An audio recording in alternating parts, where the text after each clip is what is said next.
নবীর পিছনে, কিন্তু তারা নবী মানত না। তারা আমার নবীকে কোনোদিন মেনে নিতে পারে? আরো জোরে কন।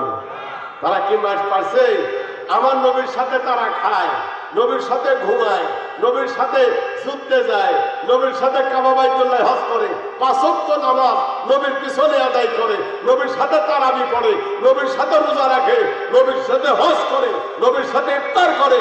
আমার নবীর পিছনে নামাজ আদায় করার পরে গোপনে যারা ইহুদি খ্রিস্টানদের দালালি করে আমার নবীকে মারার দ্বারা চক্রান্ত করেছিল, এরা আমাদের দলের নামাজি না, এরা ইহুদি খ্রিস্টানদের বায়না করা টাকা দিয়ে কিনা দালাল নামাজি।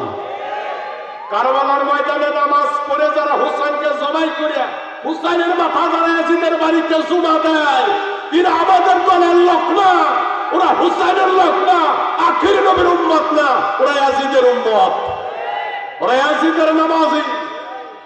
কথা বলেন না কেন? কষ্ট লাগতেছে আপনাদের?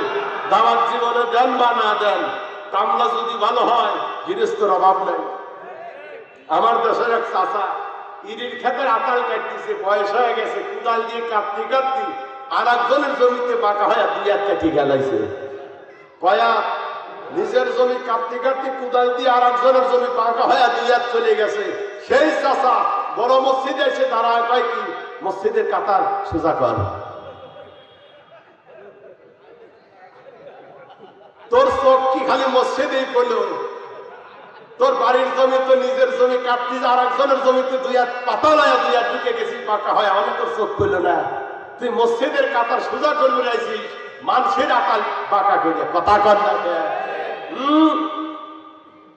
ওজনে কম দিয়ে এসে মসজিদের কাতার সোজা করা, কাতার সোজা করা ওয়াজিব, তো মানুষের জমি দখল করা কি? কথা কর না কেন? হ্যাঁ, মসজিদের কাতার ওজনে কম দিয়া মানুষের মাথায় বাড়ি দিয়া সুদ আর ঘুষ খায়া ভাই বোনেদের জমি ফাঁকি দিয়া সিটারি বাটপারি করিয়া সুদের টাকা দই চিড়ে খায়া মানুষের জমি পাকা করে কাটিয়া মসজিদের মতো না, আল্লাহর কাবা ঘরে মদিনাতেও যদি নামাজ এসএসসি স্টিল পাইপ দিয়ে সোজা করা হয়, ওটা কিয়ামত পর্যন্ত সোজা হবে না। সোজা যদি করো, আরে মসজিদের কাতার সোজা করার আগে মুসল্লি নিজের মন সোজা করো। কথা কন না খা, আগে মন সোজা করো। কষ্ট লাগতেছে আপনাদের? বিরক্ত তো হচ্ছেন না? বাবারা, ওয়াজ এখনো শুরু হয় নাই, কেবল ভূমিকা চলতেছে। মারহাবা বলে বাবারা আমার, একবারে শব্দ আজাবে না, আস্তে আস্তে দেই। লোকজন আস্তে আস্তে আসতেছে। বাবু, আমার ইমানের শক্তি অত নাই। যে সমস্ত হুলপুরিরে আপনারা জালসার আয়োজনে নামা দিচ্ছেন, উইগে কাজতে 2 সাইডে ইমানদার জালসা ফিরিয়ে নিয়ে বড় মুশকিলের কথা। যুদ্ধে বদর হোক, খন্দকের যুদ্ধে বিজয় অর্জন করা সম্ভব, কিন্তু এই যুদ্ধে বিজয় অর্জন করা কথা কর না কে, বড় মুশকিল আছে। জালা জুরায় না, ও জালা জুরায় না। আরে ভাইজান, লম্বা চড়া নাম, অল্প অল্প করে বলি, একটু মহব্বত দিয়ে দিলের কান লাগাইয়া শোনেন, অসুবিধে তো নাই। আসেন, আল্লাহ 30 পারা কোরআন, আল্লাহ 30 পারা কোরআন, 10 নম্বর পারা 9 নম্বর সূরা সূরাতুল তাওবা মদিনায় অবতীর্ণ। একেবারে 2 নম্বর উপর 23 নম্বর আয়াতে আমার আল্লাহর ঘোষণা। একেবারে চমৎকার কথা, পরিষ্কার ভাষায় আমি আপনাদের অল্প সময়ে যতটুক টাইম আমি পাবো, অসুবিধা নাই, আলোচনা নামানো যাবে। আল্লাহ 30 পারা কোরআন সূরা তাওবা, এই আয়াতখানা নাযিল হয়েছিল মদিনার দেশে। 2 নম্বর উপর 23 নম্বর আয়াত, 10 নম্বর পারার ভিতরে আমার আল্লাহ বলেন, ইয়া আইয়ুহাল্লাযীনা আমানু লা তাত্তাখিযু। তার আগে আমি আপনাদের কাছে একটা কমিটমেন্ট নেব, একটা ওয়াদা নেব। বলো বলো, বাবা মা বড় নাকি আলেম ওলামা বড়? উস্তাদ বড় না বাবা মা বড়? বাবা মা বড় নাকি দুনিয়ার মৌলানারা বড়? কাবা বাইতুল্লাহর ইমাম, মদিনার ইমাম। আরে ভাইজান, মদিনার ইমাম, কাবা বাইতুল্লাহর ইমাম, বাইতুল মুকাদ্দাসের ইমাম সহ তামাম পৃথিবীর সব মোল্লারা যদি এক জায়গা করা হয়, তারপরও বাবা মার মর্যাদা সম্মান তামাম জগতের সব মোল্লাদের আগে যাবে। বাবা মার চাইতে বড় দামি সম্পদ এই দুনিয়ায় নাই। আমার আল্লাহ তাআলা বলেন, বাবা মা, আমি আল্লাহর পরে মা বাবার দাম, মা বাবার সম্মান, মা বাবার মর্যাদা জোরে বলা যাবে কিনা মারহাবা।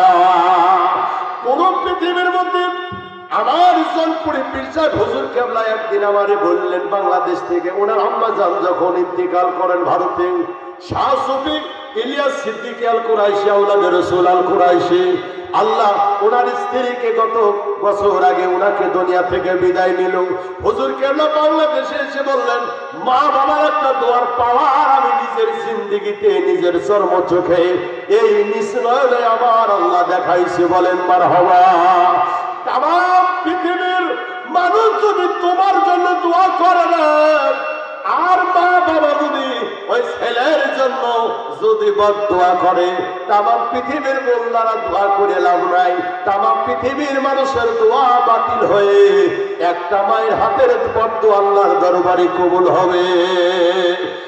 আর তামাম পৃথিবীর মানুষ যদি তোমার জন্য বদদোয়া করে, আর মা বাবা যদি হাত তুলে আল্লাহর কাছে তোমার জন্য যদি দোয়া করে, আমার আল্লাহ বলেন তামাম পৃথিবীর মানুষের বদদোয়ায় কোনো কাজ হবে না। তামাম পৃথিবীর মানুষের বদদোয়া বাতিল হয়ে মা বাবার হাতখানা আল্লাহর আরশে মুআল্লায় কবুল হয়ে যায়। এইবার বলেন, মা বাবা বড় নাকি উস্তাদ আলেম ওলামা বড়? মা বাবা বড়। আল্লাহর পরে মা বাবার দাম, মা বাবার সম্মান, মা বাবার তাজিম জোরে বলেন মারহাবা। আরে আল্লাহর পরে যে মা বাবার দাম, যে মা বাবার সম্মান, যে মা বাবার তাজিম, এই যে আয়াতখানা খুঁজে পাওয়া গেল, আমার কেন যেন মনে হলো এই আলোচনাটা করলে একটু ভালো লাগবে।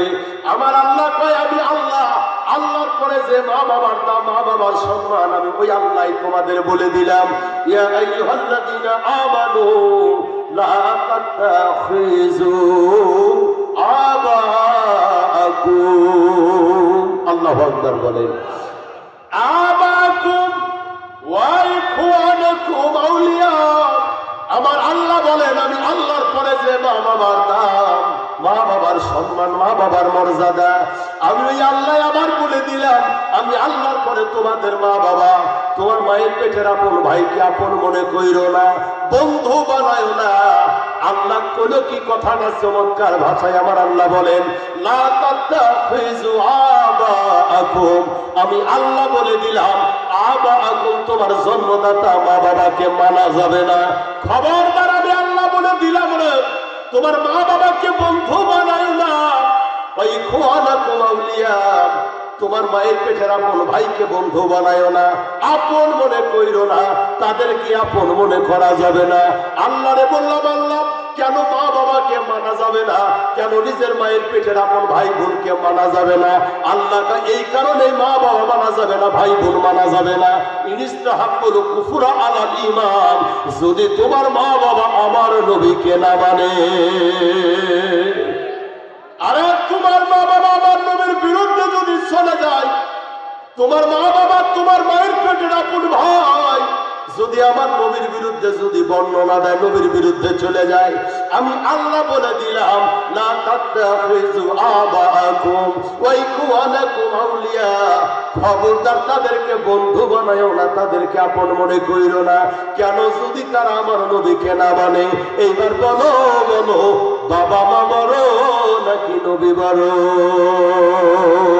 আমার বাবার জায়গায় আমি বাবার মানি রে, হাজার বার কোটি বার।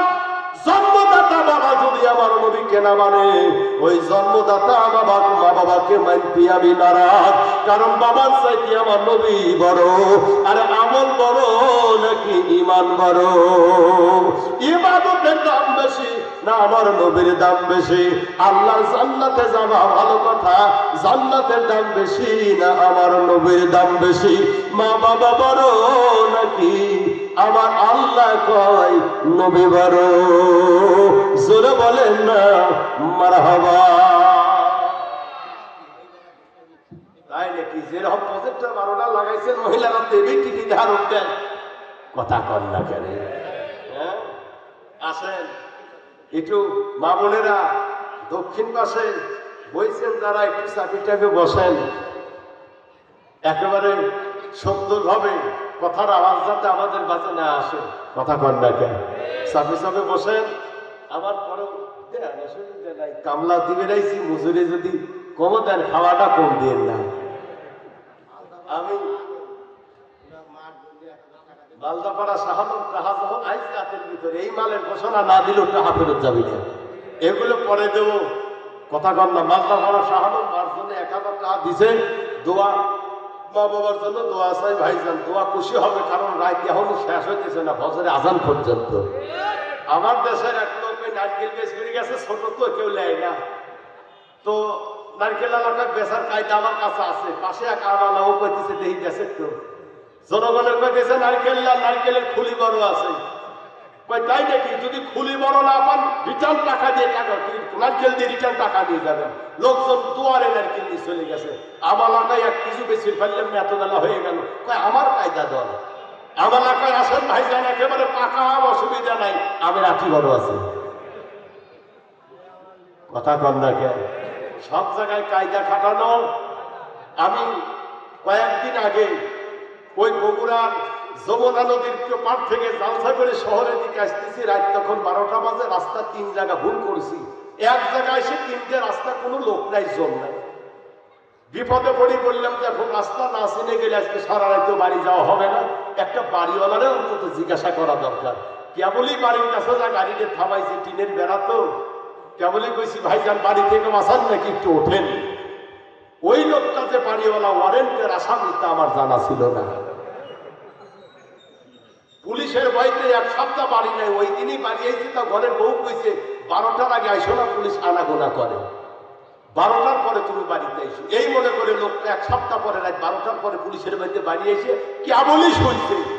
আর আমি যাই আর ঠিক তার 20-30 মিনিট পরে রাস্তা বলে লোকটারে ডাক দিছি। যখনই ডাক দিছি খালি ওই দিক থেকে একটা আওয়াজ হলো যে কি যেন পাড়া দৌড় দিল।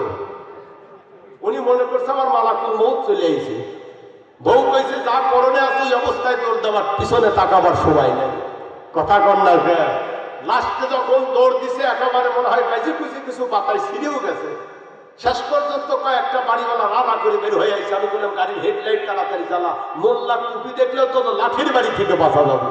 শেষ পর্যন্ত কয়েকজন এসে আপনারা খান, আমরা বললাম ভাই আমরা পুলিশ টুলিশ নিয়ে বলে আপনাদের কোন আইকেল জ্ঞানী নেই, ওয়াসকুলি খান এই লোকটা ওয়ারেন্টের আসামি। আমি বললাম যে আমি কি জানি রাখছি নাকি?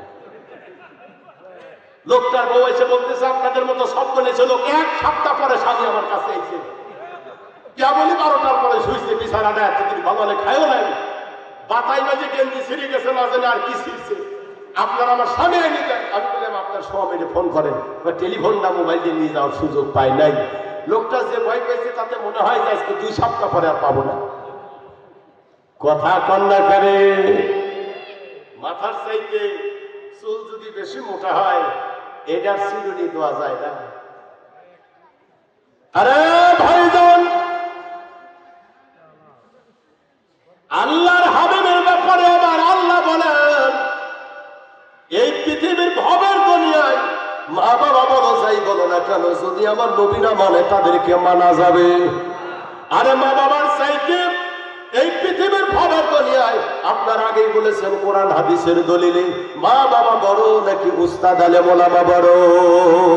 আরে আলেম ওলামার চাইতে মা বাবা বড়। আল্লাহর পরে মা বাবার তাজিম ভরণ পোষণ করার দায়িত্ব এবং ক্ষমতা আমার আল্লাহ দিয়েছেন, কিন্তু আমার আল্লাহ কোরআনে বলেন ওই মা বাবাকে মানা যাবে না, নিজের মায়ের পেটের আপন ভাইকে মানা যাবে না, বোনকে মানা যাবে না। কেন? কারণ তারা যদি আমার নবীকে না মানে। আরে ভাইজান, মা বাবাকে মানা যাবে না যদি আমার নবী না মানে, যদি নবী না মানলে জন্মদাতা মা বাবা বাতিল করা হয় না, মানা যায়। তাহলে বাংলাদেশের যে সমস্ত সিটার বাটপার মোল্লাগুলো নবীর বিরুদ্ধে স্লোগান দিয়ে যারা মাঠ গরম করে যারা বাজার নষ্ট করে, এখন বরং ওই সমস্ত মোল্লাদের তালে তালে যারা লাসে এদেরকে কয় তালাক দোয়া লাগবে। আরে ভাই যারা আছেন দেরি করবেন না, সাহাবী রাসূলের কাছে মুসলমান হয়ে গেল, কিন্তু বাবা এখনো মুসলমান হয় নাই। বাবা কাফেরের দলে, ছেলে চলে গেল নবীর দলে। আমার নবীর জীবনের প্রথম ইসলাম প্রচারের নমুনা। কারণ আমার নবী ইসলাম প্রচার করে গোপনে গোপনে, ছেলেরা মুসলমান হয়ে যায়, কিন্তু জন্মদাতা বাবা জানে। আর জোরে কম, পিছনের ভাইয়েরা বলেন, ছেলেরা গোপনে গোপনে নবীর মহব্বতে মুসলমান হয়ে গেল কালেমা পড়ে, কিন্তু গোপনে গোপন ইসলাম মানে। জন্মদাতা বাবা মা জানে না ছেলে আমার নবীর দলে চলে গেছে। ছেলে নবীর দলে, বাবা কাফেরের দলে। এইবার দেখেন যুদ্ধের ময়দানে, আমার নবী যুদ্ধের ময়দানে চলে গেল। বদরের যুদ্ধ, উহুদের যুদ্ধ, খন্দকের যুদ্ধ, ও আবার হুনাইনের জন্য মুতার যুদ্ধ। আপনারা আমার যুদ্ধের ময়দানে সাহাবীরা যুদ্ধ করবে, আল্লাহর হাবিবের পক্ষের দল দাঁড়ায়া গেল, কাফেরদের দলগুলো দাঁড়ায়া গেল। কিন্তু ছেলে গেল নবীর দলে, বাবা চলে গেছে কাফেরের দলে, ভাই চলে গেল কাফেরের দলে, ছোট ভাই আছে নবীর দলে। যুদ্ধ হয়েছে কারবালার ময়দানে, যুদ্ধ হয়েছে বদরে, যুদ্ধ হয়েছে হুনাইনে, যুদ্ধ হয়েছে মুতার যুদ্ধে, যুদ্ধ হয়েছে আপনার খন্দকে, যুদ্ধ হয়ে গেল ওদের। কিন্তু যুদ্ধ করেছে কারা? একজন ছেলে তার বাবার বিরুদ্ধে তরবারি ধরেছে, বাবা ধরেছে ছেলের বিরুদ্ধে। ছেলে চলে গেল নবীর দলে, বাবা কাফেরের দলে। আবার কারো বাবা নবীর দলে, ছেলে চলে গেল কাফেরের দলে। যুদ্ধের ময়দানে বিশাল পালুর মাঠ, একদিকে নবী দাঁড়ায়া, আর একদিকে কাফেরেরা দাঁড়ায়া, মাঝখানে ছেলে দাঁড়ায়। কয় নবী গো, কার বিরুদ্ধে যুদ্ধের তরবারি ধরবো? কয় কেন? কয় রাসূলুল্লাহ, আপনার হাতে আমি মুসলমান হয়েছি, আপনার নামে জীবন কুরবানি করে দিয়েছি, কিন্তু কার বিরুদ্ধে যুদ্ধ করব? নিজের জন্মদাতা বাবা কাফেরের দলে দাঁড়ায়া দেখতে পাওয়া যায়। যেরকম আল্লাহু আকবার। ইয়া রাসূলুল্লাহ, ইয়া হাবিবাল্লাহ, নবী গো, আমি যুদ্ধ করব কার বিরুদ্ধে? তরবারি ধরব। আমি আপনার জীবন উৎসর্গ করে দিয়েছি আপনার কদমে, কিন্তু আমার তরবারি চলবে কার বিরুদ্ধে? নবী জন্মদাতা বাবা আবু জাহেলের পাশে দাঁড়ায়া, নিজের বড় ভাই দাঁড়ায়া, নিজের মা দাঁড়ায়া কাফেরের দলে, নিজের বোন দাঁড়ায়া কাফেরের দলে। আমি তরবারি চালাবো কেমন করে? নবী আল্লাহর হাবিবকে এখন তুমি গবেষণা করো, তুমি কোন দলে, তুমি কোন দলে, তুমি কোন দলে? বাবা মার দলে নাকি নবীর দলে? এইবার বলো বলো, বাবা মা বড় নাকি নবী বড়? মারহাবা বলবেন না? ছেলে দাঁড়িয়ে বলে, ইয়া রাসূলুল্লাহ, ইয়া হাবিবাল্লাহ, নবী গো, নিজের জন্মদাতা বাবা কাফেরের দলে দাঁড়ায় তরবারি ধরেছে। নবী আমি আপনার কাছে গোপনে মুসলমান হয়েছি, বাবা জানে না, কিন্তু যুদ্ধের ময়দানে ধরা পড়ে গেলাম রে। এখন ইয়া রাসূলুল্লাহ সামনাসামনি মোকাবেলা হবে, আমি কোন দলে যাব? তুমি নবীর দলে না রাসূলের দলে, বাবার দলে? আল্লাহর হাবিব বললেন, লা ইউমিনু আহাদুকুম হাত্তা আকুনু হাব্বা ইলাইহি মিন ওয়ালিদিহি ওয়া ওয়ালাদিহি ওয়ান নাসি আজমাইন। জোরে বলেন না মারহাবা। আরে সাহাবী, আমি রাসূলুল্লাহ তোমার সামনে দাঁড়ায়া আমি নবী বলে গেলাম রে, তোমার মা বাবা চাচা চাচি বেটা বেটি ঘরের বউ তামাম জগতের চাইতে, তোমার জীবনের চাইতে, যে পর্যন্ত নবী আপন বানাইতে না পারবা সে পর্যন্ত মুমিন হওয়া যায় না, ইমানদার হওয়া যায় না। তামাম জিন্দেগীর সব আমল করার আগে আমার নবীর মহব্বতের ইমানের দাম আল্লাহর পাল্লায় বেশি হয়ে যায়। আব্বারে এখন তুমি দাঁড়ায় বলো, বাবার চাইতে নবীর ভালোবাসা যদি তোমার অন্তরে কমে যায়, তাহলে আমার দলে থেকে লাভ নাই, কাফের দলে চলে যাও, কারণ তুমি ইমানদার না। সাহাবী লাফ দিয়ে বলে, ইয়া রাসূলুল্লাহ, কি এর মা বাবা, কিসের মা বাবা, আত্মীয় স্বজন, ঘরের বউ সাল ফলের পরোয়া করি না গো নবী।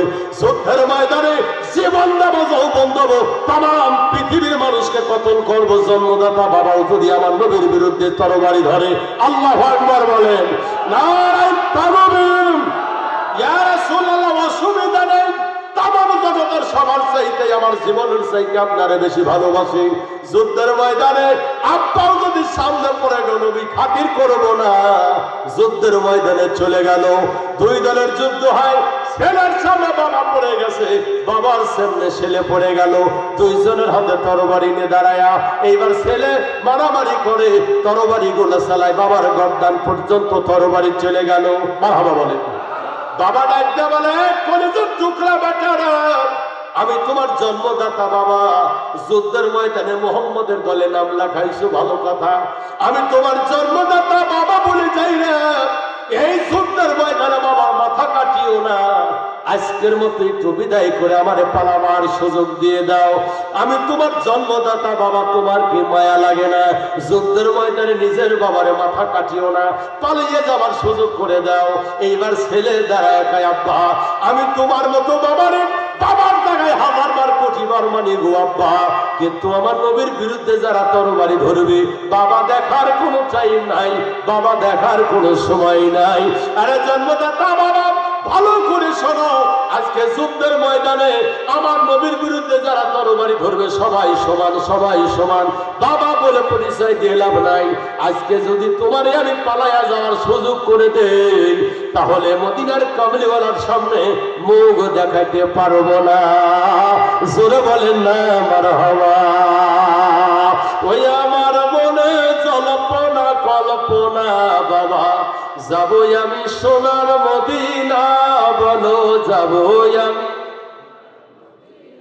ওই আমার মনে জল্পনা কল্পনা বাবা, যাবো আমি সোনার মদিনা, ও যাবো আমি সোনার মদিনা, বলো যাবো আমি না বাবা, বাবা গো যাবো আমি সোনার মদিনা। জোরে বলেন মারহাবা। আরে জন্মদাতা বাবা, যুদ্ধের ময়দানে যদি তোমার পালায় যেতে দেয়, তাহলে আমার মতো আন্তর্জাতিক নাম করা মুনাফিক আর কেউ হবে না। আমি নবীর সামনে মুনাফিক হয়ে যাব আব্বা, এইবারের মতো আর খাতির করা যাবে না। ছেলের হাতে তরবারি খানা নিয়ে যুদ্ধের ময়দানে জন্মদাতা বাবাকে একেবারে চুলের মুষ্টি ধরে একটা গর্দানে কোপ লাগাইছে, দেহ একদিকে মাথা আর একদিকে পড়ে যায়। জোরে বলেন আল্লাহু আকবার। শ্রেষ্ঠ নবী দিলেন তরে তরায়া নিতে রোজে হাসরে, পথ না ভুলি তাই তো দিলে পাক কোরআনের বাণী খোদা, তোমার মেহেরবানি খোদা, তোমার মেহেরবানি। কষ্ট লাগতেছে মনে হয় আপনাদের, বেশি তো বিরক্ত হইতেছেন না? দুই সাইডে কি খাতা বালি দেবো? ওয়াজ এখনো শুরু হয় নাই, কেবল ভূমিকা চলতেছে। যেরকম মারহাবা। আরে ভাইজান, একদিকে মাথা পড়ে গেল আর একদিকে দেহ পড়ে গেল, রক্তগুলো দরদর করে পড়ে যায়। সাহাবীটা যুদ্ধের ময়দান থেকে রক্ত মাখা তরবারি নিয়ে আসতেছে। মানুষ কাফেরদের মারে, অনাত্মীয় মারে, কিন্তু সাহাবী যারে কতল করে তরবারি লাল করেছে, এটা পৃথিবীর কোনো মানুষের রক্ত না, জন্মদাতা বাবার রক্ত লেগে আছে। ইয়া রাসূলুল্লাহ, ইয়া হাবিবাল্লাহ, নবী গো, যুদ্ধের ময়দানে যে সাহাবী মানের জোর দিয়া নিজের জন্মদাতা বাবা রক্ত লালে লাল বানাইলো যে তরবারি, নবী গো আমি আল্লাহ বলে দিলাম, ওই সাহাবীর একটা সুন্দর খুশির খবর আপনি জানায়া দেন। ওই সাহাবী দুনিয়ার হাতে আল্লাহর জান্নাতের মেহমান। নারায়ে তাকবীর, নারায়ে রিসালাত, জোরে বলেন মারহাবা। আরে ভাইজান, সাহাবীরা রক্ত লাল লাল তরবারি নিয়ে নবীর কাছে জমা দেওয়ার আগে আল্লাহর হাবিব বলে, সাহাবীরে, এই দুনিয়া হায়াতের জিন্দেগিতে আমার আল্লাহ তোমার নামটা জান্নাতের খাতায় আমার আল্লাহ লিখেছে। আরে কোন ইবাদত দিয়া রে? নবীর প্রেমের মহব্বতের আমল দিয়া, নবীর প্রেমের মহব্বতের ঈমান দিয়া। জোরে কন্না মারহাবা। আল্লাহর হাবিব যখন মক্কা নগরীর মধ্যে কোরআনের দাওয়াত দিতে যাবার সমস্যায় পড়ে গেল, আল্লাহর হাবিব চিন্তা করলেন মক্কা নগরীর মধ্যে মুসলমান গোপনে গোপনে নামাজ আদায় করে, গোপনে গোপনে আজান দেয়, আল্লাহু আকবার বলেন। কিন্তু আমার রাসূলুল্লাহর সময় গোটা মক্কা নগরের দুইজন বড় ক্ষমতাধর প্রভাবশালী বড় নেতা, একজন আবু জেহেল আর একজনের নাম কি নাম? ওমর। মারহাবা করুন। আমাদের এই নামগুলি একেবারে মুখে না আসলেও বর্তমানে আমাদের মাহফিল গুলাতে মোটামুটি দুই সাইডে নায়ক নায়কের নাম যে বক্তারাও জানে না তা কিন্তু একেবারেও কম না। কথা কন না কে?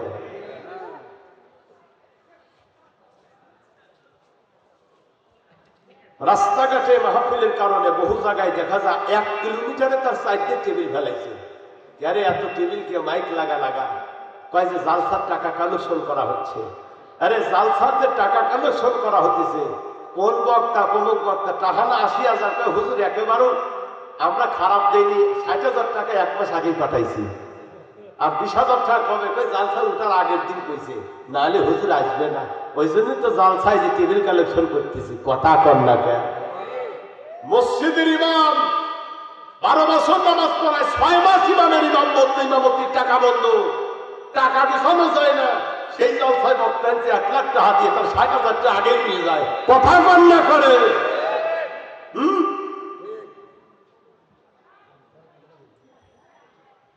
কষ্ট লাগতেছে আপনাদের? 1 লাখ কেন, 1 কোটি টাকা দিয়ে বক্তায় ওয়াজ করে যদি পরের দিন সভাপতির বাপ মরে যায়, ইমাম সাহেব যদি কয় আমি পড়াবো না, 80,000 টাকা 1 লাখ টাকা দিয়ে বক্তায় ওরে ডাক দেন আমি পড়ান, ওকে কোনোদিন আসবি? কথা কন না কেন? বক্তা কবি আমার টাকা ডেট যতক্ষণ, আমার মেয়াদ ততক্ষণ। এখন আপনার বাপ বলে কি আপনি বলেন যে দেখার টাইম নাই। কথা কন না কেন? আরে ভাইজান,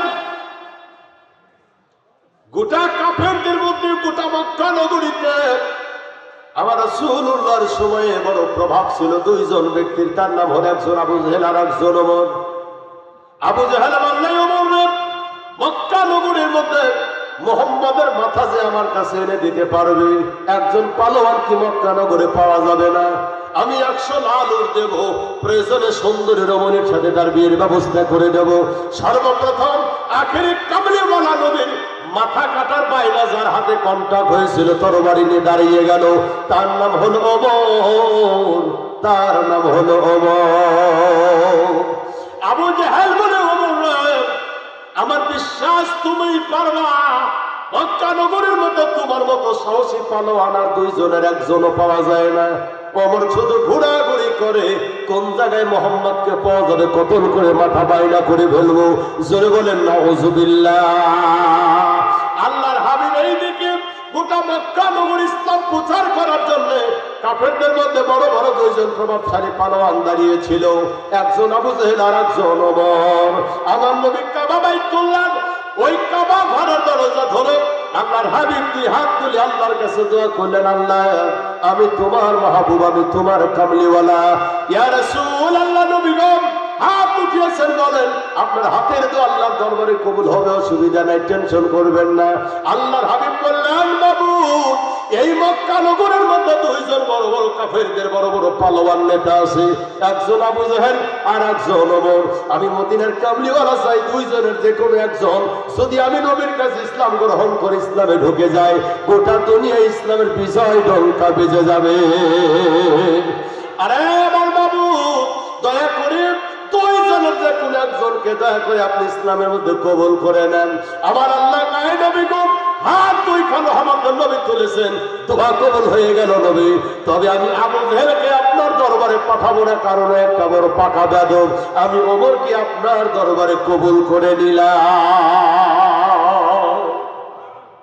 মারহাবা কর। আমার আল্লাহ আবু জেহেলকে বাদ দিয়ে দেন, ওমরকে আমার বড় পছন্দ হয়ে গেছে। নবী গো ওমর আপনার দরবারে মুসলমান হবে, আপনি প্রস্তুত থাকেন।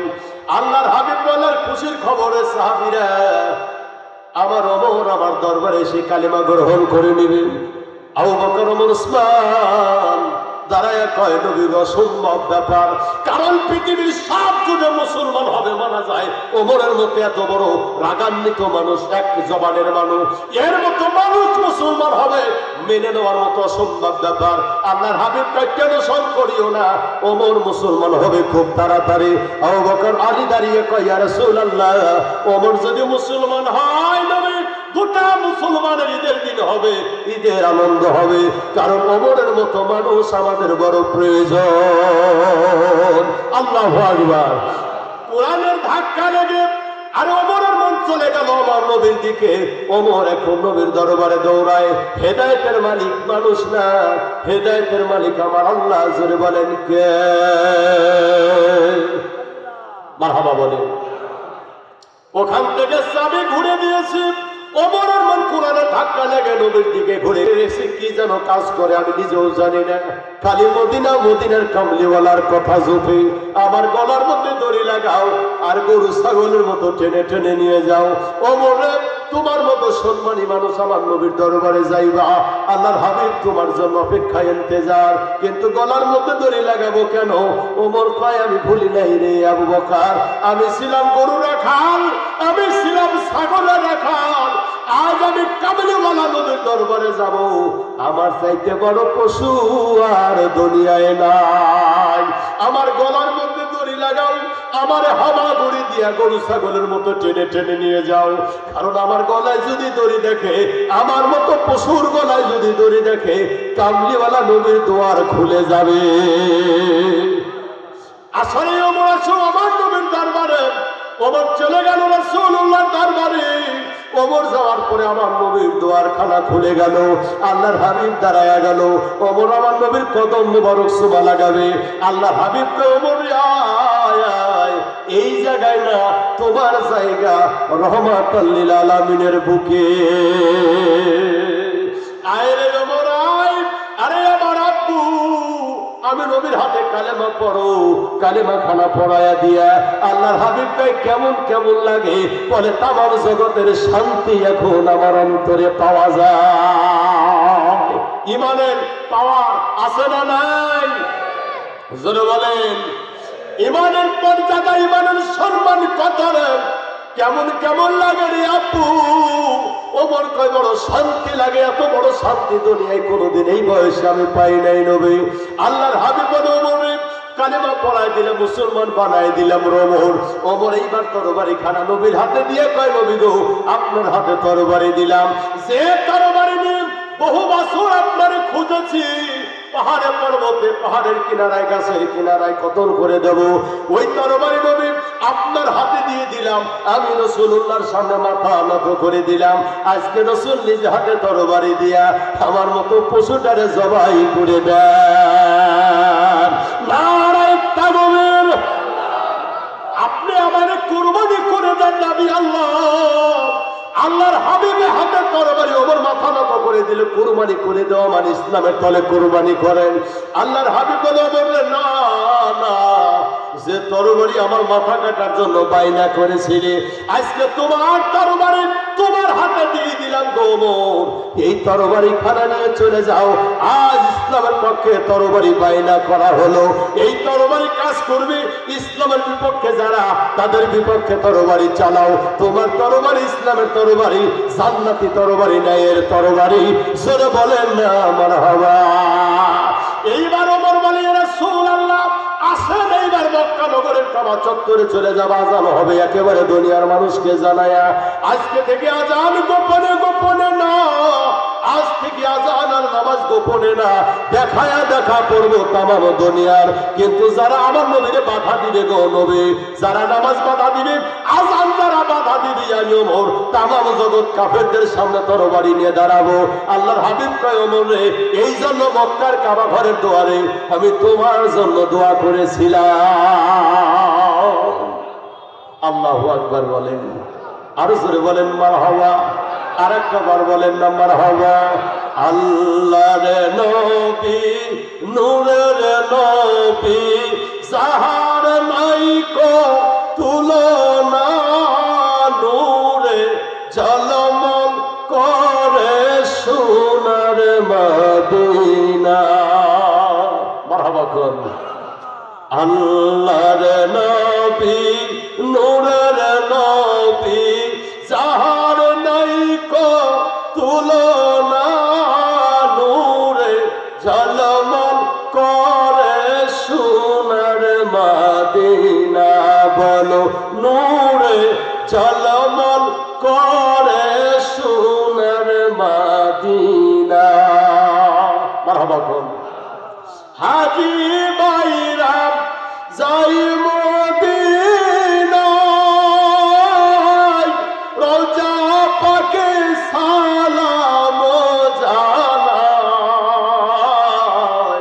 হাজি বাইরা যাই মদিনায়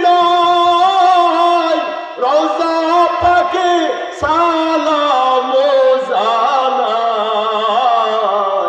গুনাহ আমার অনেক বেশি গুনাহ আমার অনেক বেশি তাই তো যাওয়া হলো না নূরে ঝলমল করে সোনার মদিনা নূরে ঝলমল করে সোনার মদিনা হাজি বাইরাম হস করিয়া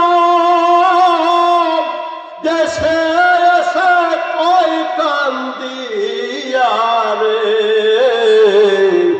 আরে এত সুন্দর সোনার মদিনা এত সুন্দর সোনার মদিনা যার নাই কো তুলনা নূরে ঝলমল করে সোনার মদিনা জোরে কর মারহাবা। আমি আমাদের এলাকায় নাতে রাসূল এটাও কিন্তু আমার নবীজির সুন্নতে সাহাবা। আমার নবী খালি ওয়াজি করতো না, নবীর পাশের মেম্বার একটা মেম্বার বানা হলো বুখারীর হাদিস হাসান বিন সাবিত আমার নবীরে প্রতিদিন গজল শোনাইতো। মারহাবা। কি শোনাইতো? আমি সিলেট মৌলভীবাজার এলাকায় একবার পাহাড়ি এলাকায় চা বাগানে মাহফিলে গেলাম, তো ছোট ছোট বাচ্চারা পুকুরের মধ্যে ওরা চা পাতা তোলে আর গজল গায়। আমি বললাম এইরকমই দেখো হুজুর আমাদের ছোট ছোট বাচ্চারা প্রায় সব আমার রসুলের আসে, অনেক গজল তারা জানে, একটা গজল তাদের কণ্ঠে আমার কাছে খুব ভালো লেগে গেল। মারহাবা। আমি কিছুক্ষণ দাঁড়ায় শুনলাম, ছেলেদেরকে ডাক দিলে একটু আদর করে বললাম গজলটা একটু আর একবার আমার শোনাও, আমার পাবনার মানুষ কোনোদিন এই গজল শোনে নাই। মারহাবা কইেন না। তা আমি কিছু শোনাবো, ছেলেরা আমার গজল গায়ে শোনা। কয় হুজুর শাহজালালের দেশ ভালো হবে না কেন? মারহাবা কবে। ওরা আমারে কয় আমি নাম শুনিয়া হইলাম পাগল না দেখা নয়নে, আমি নাম শুনিয়া হইলাম পাগল না দেখা নয়নে, ইয়া রাসূলুল্লাহ তোমায় নাম শুনি কানে বলো ইয়া রাসূল নাম শুনি কানে, আমি নাম শুনিয়া হইলাম পাগল না দেখা নয়নে, আমি নাম শুনিয়া হইলাম পাগল না দেখা নয়নে, ইয়া রাসূলুল্লাহ তোমায় নাম শুনি কানে। মারহাবা বলে। আমাদের ওই পোড়ামাস্তার এলাকায় এক সময় ছোটবেলায় দেখতাম যখন বিদ্যুতের তো খবরই নাই, মাইকও আছে খুব কম, বহুদূর থেকে মাইক ভাড়া করে ওই চর এলাকার বাজারে একদিন মাইক লাগাই হালখাতা করতেছি, হালখাতায় ক্যাসেটে মাইক বাজতেছে। মারহাবা কর। ওই সময় আমরা বালিশে মাথা দিয়ে সেই গান শুনতাম সারা রাত ধরে। আমাদের দেশের আউল ফাউল গান না, কথা কন না, এ গান ছিল রসুলের গান, নবী রসুলের গান। ওই সমস্ত গানে যে গানে আমার নবী রসুল থাকে ওই গান কি মরা না তাজা?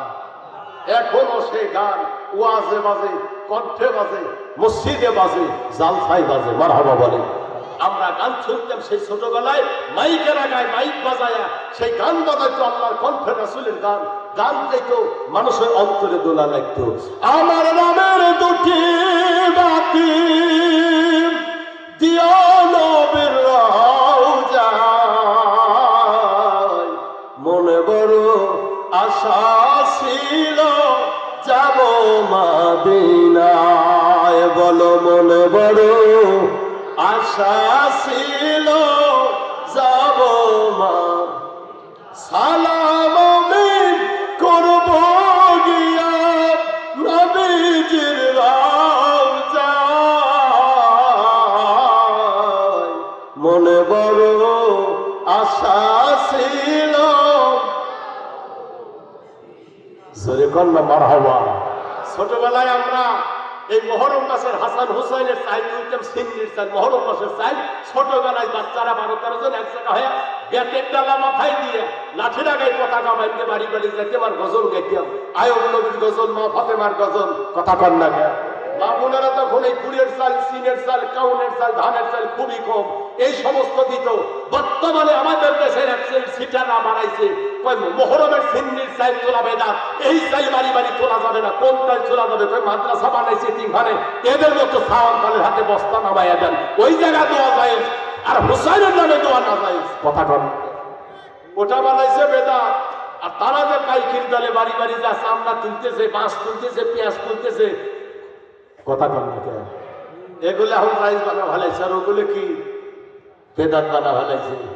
আমরা বাড়ি বাড়ি যায় যায় ওই মা বোনেদেরকে দাঁড়ায় দাঁড়ায় গজল গাইতেন ছোট ছোট বেলায়। কোথায় রইলেন ও প্রাণের ও বিপদে, আপনার বেটা মারা যায় গো কুয়াতে। ঠিক কিনা ধরে ইসব নবীর গজল, মা ফাতেমার গজল গালি করে মানুষের অন্তর ঠান্ডা লাগতে করে কাটা বড়ি বড়ি চাল দিত। মারহাবা। কোথায় রইলেন ও প্রাণের ও বিপদে, আপনার ইউসুফ মারা যায় গো কুয়াতে। কুয়ায় পড়ে কান্দাই ইউসুফ, হায় রে হায় ও মরণ বেলা না দেখিলাম বাপ মা। যেরকম আল্লাহ। আরে ভাই জানলাম বাচ্চারা নাম ওয়াজা কোনো শুরু হয় নাই, কেবল ভূমিকার অর্ধেকে আসলেন। এক জায়গা ওয়াজ করবে যায় দেখলাম 2 সাল পার রাস্তা দিয়ে ঘুরতেছে। 1 ঘন্টা পরে যখনই ওয়াজ করে কেবলই 1 ঘন্টা হয়ে গেছে, তখনই বলছি ওয়াজ কেবল শুরু করলাম। তো 2 সাল কয় তাহলে এই হুজুরের তাবারক আমাদের কপালে জুটবে না, সব বাড়ি যাই। আরে ভাইজান, নবীজির হাতে মুসলমান হয়ে যাওয়ার পরে ওমর বাড়ি চলে গেল। ওমরের জন্মদাতা বাবার নাম হলো খাত্তাব। জোরে বলেন নাম কি? বাড়িতে যাওয়ার পরে সর্বপ্রথম নাঙ্গা তরবারি কাঁধের মধ্যে নিয়ে চলে গেল বাবার কাছে। চলে যাওয়ার পরে নিজের জন্মদাতা বাবা বারবার ওমরের উপরে রাগ করে আমার নবীরে গালি লাগায়। আরে আমার নিজের বাপ দাদার ধর্ম পূজা বাতিল করে মোহাম্মদের মতো পাগলের ধর্ম গ্রহণ করে বাপ দাদার ধর্মে তুমি সোনকালি দিলারে ওমর, তোমার রসুলের উপর আল্লাহ আল্লাহ নো আমার নবীরে গালাগালি দেয়।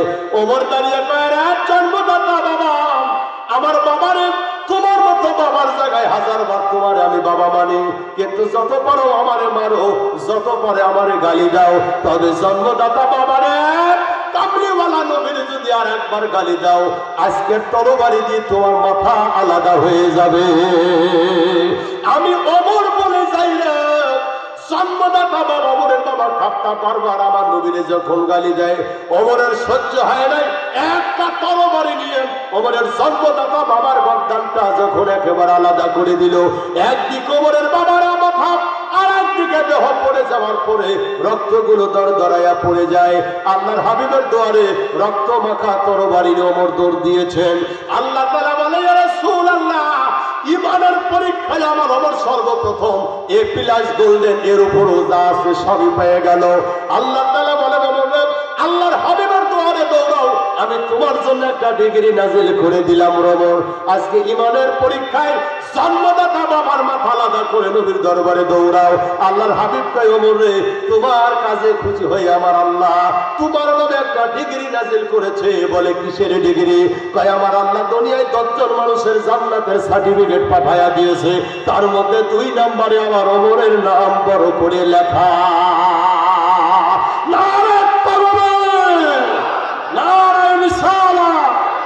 আরে আমার নিজের জন্মদাতা বাবা, কলিজার টুকরা আপন বেটা তুমি, আমি নবীর মহব্বত অন্তরে নিয়ে বাবারে খাতির করো নাই রে ওমর।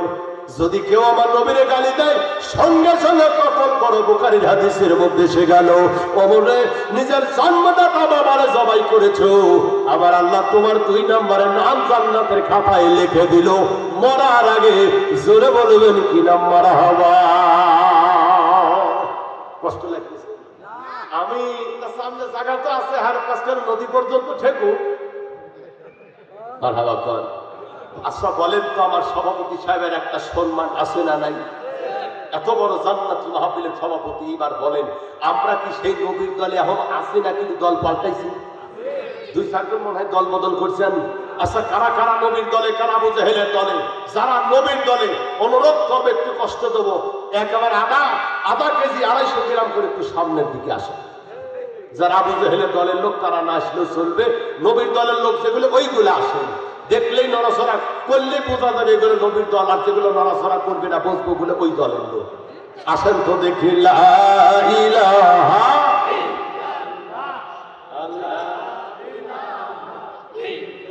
ঠান্ডা হয়েছে?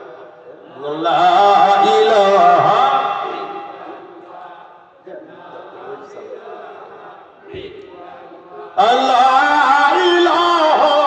ইল্লাল্লাহু মুহাম্মাদুর রাসূলুল্লাহ। জোরে কোন মারহাবা, নারায়ে তাকবীর, মারহাবা কোন। আমার চা দিছিল, কিন্তু চা আলাদা করে গরম পানি খাইতেছি, কারণ চা এত লোক তাকায় থাকবে, চা খাবো কার চোখের পাওয়ার কতটুকু, টয়লেট পায়খানা কলেরা লেগে যাবে। কথা কর না কে? আপনাদের চোখ ওই রকম না, আপনাদের চোখ তো বরকতের চোখ। এটা ওলি আল্লাহর দেশ। এ দেশে এখন আল্লাহর ওলিদের নামে মাদ্রাসা চলে কি চলে না? আজকে আমার মতো রবিউল ইসলামের মতো বক্তা, থাকতিলাস একটা বক্তা আজকে কথা বলতেছে এত মানুষের সামনে, এটাও কিন্তু ওলি আল্লাহর একটা খাস দয়া। কারণ নাকালিয়া বাতিনিয়া ইসলামিয়া দাখিল মাদ্রাসারও কিন্তু একটা উন্নয়ন কল্পের সাথে এই মাহফিলখানা একেবারে জড়িত। কথা বলেন না কেন? তা আমাদের মতো বক্তায় এত বড় মাহফিল পয়দা করছে কারা?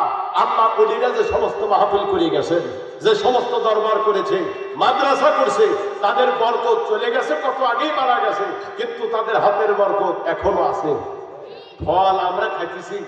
মাদ্রাসা প্রতিষ্ঠানের দিকে একটু আলাদা নজর দিবেন, ছেলেদেরকে ভর্তি করাবেন। আলেম যদি এখান থেকে পয়দা করতে না পারি, আলেম পয়দা হবে কি সিনেমা হলের চলচ্চিত্র বোর্ডে? কথা কর না কেন? যাত্রায় এখান থেকে আলেম পয়দা করা হবে, না হলে পরে অন্তত ইমামতি করার লোক কিন্তু ভবিষ্যতে খুঁজে পাওয়া যাবে না। একজন মসজিদের ইমামতি করে খায়, অল্প টাকা বেতন দেন, কিন্তু পিছনে কথা বলার অভাব নাই। 15 জন মুসল্লি, 15 জনই যিনি নেতা, এত ইমামের সমালোচনা করে। একত্রে ইমাম নামাজ পড়াবেন না, ফলে যায় নামাজে দাঁড়াবার মতো কোনো মূল্য পাওয়া যায় না। কথা কান্নাকে একত্র পড়া দেখো। প্রত্যেকটা মুসলমান নামাজ পড়াবার মতো যোগ্যতা অর্জন করতে হবে। প্রতিটা মুসলমান নিজের মা বাপের জানাজা পড়াবার মতো যোগ্যতা প্রত্যেকের অর্জন করতে হবে। ভাড়া করা মোল্লা দিয়ে হবে না। তাম পৃথিবীর মোল্লারাও যদি নামাজ আদায় করে বাবা মার জানাজায়, আরে আমার মন থেকে যে দোয়া বের হবে, কাবা ঘরের ইমামতি দিয়ে যদি নামাজ পড়ায় বাবা মার জানাজা, তার মন থেকে কিন্তু ওই দরদ বের হবে না। কথা কন্যা করে বাড়ি তো খালি, পিছনে কলকাঠি নাই। ইবলিস এখন কয় আমার আর এই দেশে কাম নাই রে, চল বাপ দেখা চলে যায়। কয় আব্বা যাবো কেন? কয় যে দেখতে দিস না, আমার চাইতে বড় বড় শয়তান পয়দা হয়ে গেছে এই দেশে। হ্যাঁ, এরা নামাজও পড়ে, চুরিও করে। এদেশে নামাজও পড়ে, আমার দেখা যায় যে মানুষের টাকা পয়সা চুরি করিয়া জমি জমা কাড়ি লিখতেছে। চুরি করবে না, তাহাজ্জুদ করে আমার ভাইগুলোর সম্পত্তি হার চুরি করে রেজিস্ট্রি অফিসে সবখানে লিখে। কথা কর না করে। এদিকে নামাজও পড়ে, আবার ওদিকে সুদ খায়। এদিকে বড় বড় প্রতিষ্ঠান, ইসলামী প্রতিষ্ঠানের সভাপতি, ম্যানেজিং কমিটি, কিন্তু ঘুষ খাওয়ার একেবারে গাড়া। কথা কর না করে। একটা বদলা চলে যেভাবে করে দেশের জনগণ চোর হিসাবে মারে, 3.5টা বদলার দাম যেরকম চোর হিসাবে বাজার ধরিয়ে মারে। আমার দেশে কোটি কোটি টাকা দেশের সম্পদ জাতির জনগণের দ্বারা চুরি করে খায়া হেলিকপ্টার এলাকায় আসে, একটা মানুষও তাদের চোর হয় না, তাদের কয় সার বড় সার। যারা বড় বড় চোরের দেশে সার হয়, পেটের অভাবের ক্ষুধার যন্ত্রণায় যারা বদলা চুরি করে খায় এরা জনগণের কাছে চোর হয়। কথা কান্না করে। হ্যাঁ, একটা সুদখোর যদি কয় যে মসজিদের দোতলার যত সাদের টাকা আমি দেবো, ওর মতো আন্তর্জাতিক আল্লাহর ওলি এলাকায় আর নাই। সব মোল্লারা উনি ভালো লোক। কথা কান্না কে চামড়ার স্যান্ডেল খুলে মুখ চাইতে বাড়িয়ে ওর মুখ পাল্টি দেওয়া দরকার। কয় কি রে, আল্লাহর ঘর মসজিদের নিরাপত্তা পায় না। 10 জন যদি গম বরাদ্দ হয় আইনদের গেলি পারে কয় অফিস খরচ, পিয়ন খরচ, কত খরচ, 1010 দোয়াই লাগবে। কথা কর না করে তোরা মসজিদের তো খাবি। কয় কি কয় মসজিদ কি, আমরা ইংলিশের তো খাই। কষ্ট লাগতেছে আপনাদের মনে হয় বেশি বলে হালাইলাম। আরে নাকালিয়া বাজারে এক সময় দেশে একটা পতিতালয়ের ব্যবসা ছিল এই দেশ। কথা কন না। আরে যারা দেহ ব্যবসা করে যে নারী বেশ্যা হয়ে মারা যায়, নারী একা বেশ্যা হয় না, বেশ্যা পুরুষতার সাথে জড়িত। একটা মহিলা দেহ ব্যবসা করে যদি কামাই করে মারা যায় এদেশে কোনো মোল্লা তার জানাজা পড়ে না, জানাজা হয় না, দাফন হয় না, কাফন হয় না। আরে হাজারো দেহ ব্যবসায়ী পতিতার চাইতে একটা সুদখোরের অপরাধ আল্লাহর কাছে মারাত্মক। আজ পর্যন্ত কোন সুদখোরের জানাজা এই দেশে বাধা দিল না কোনো মোল্লা। কোন ঘুষখোর মারা গেলে তার জানাজা আপনারা পড়েন কেন? সুদখোরের জানাজা হবে না। সুদখোরের যদি জানাজা হয়, সুদখোরের চাইতে পতিতা ভালো, ঘুষখোরের চাইতে বেশ্যা ভালো। কথা কন না করে। আমাদের দেশে বহু আল্লাহর ওলি পারে না। এদেশে কোরআনের বিরুদ্ধে ওপেন ঘোষণা দিয়া সুদের ব্যবসা চলতেছে এনজিওর মাধ্যমে। হাজার এনজিও, এরা এনজিও অফিস ভাঙে না, ওয়াইফাই লাইন চলে গেছে মাদ্রাসার উপর দিয়ে। মোল্লা মুফতি সাহেব কয় যে যারা নামাজের পরে হাত তুলে মোনাজাত বেদাত, এটা তোর মাদ্রাসার উপর দিয়ে 20 লাইনের তার। হুজুর ওই কেমন ওই তার হরালি আমার সুপা থাকবি না। কথা কন না কে। বাংলাদেশের প্রতিটা 4 স্টলে দোকানে মনে মনে এখন টেলিভিশন চলতেছে, ওপেন টেলিভিশন। প্রত্যেকটা দোকানে একটা যার টেলিভিশন যত বড় তার দোকানে কাস্টমার তত বেশি। ওই জায়গায় বেদাত নাই, শিরিক নাই, মহব্বতে ওযু করে গোসল করে আতর সুরমা দিয়ে একটা বাড়িতে 15 জন মিলে 10 জন মিলে নবীকে মহব্বতে দরুদ দিবে। ওই জায়গায় যাবতীয় বেদাত চলে গেল, যাবতীয় শিরিক চলে গেল। আজ পর্যন্ত বেদাত আর শিরিক চার দোকানে যায় না, সুদের ব্যবসায় যায় না, ঘুষের ব্যবসায় যায় না। কথা কন না কে। এদেশে আল্লাহর ওলিদের মাজারগুলো ভাঙা হয়েছে। আরে মাজার আলা আইছিল বিদায় দেশে ইসলাম আইছে। মাজার আলাদের কারণে এখানে যাই নামাজে দাঁড়ানোর পরে ইমামদের এখন সম্মান পাওয়া যায়। মাজার আলাদের কারণে বেনামাজি নামাজি হয়েছে, ধর্ম ছেড়ে মানুষ ইসলাম পেয়েছে, মুখে দাঁড়িয়ে আইছে। কথা বলেন না কেন? মাজারগুলো ভাঙো কেন? মাজার আলায় মাজারে মাদকদ্রব্য মদ গাঁজা ইয়াবা পাওয়া যায়, এই কারণে মাজারে ভণ্ডামি দূর করার জন্য মাজার ভাঙি। কত চমৎকার কথা। আরে মাজারে যদি মদ গাঁজা খায়, মাদকদ্রব্য মামলায় পুলিশের তাদের ধরাইয়া দেন, কিন্তু মদ গাঁজা ইয়াবার কারণে যদি মাজার ভাঙা হয়, বাংলাদেশের তদন্ত করে দেখেন হাজার হাজার মসজিদে সুদখোর পাওয়া যায়, মসজিদে ঘুষখোর পাওয়া যায়, জিনাখোর পাওয়া যায়, হারামখোর পাওয়া যায়, জুতা চোর পাওয়া যায়। কথা কন না করে।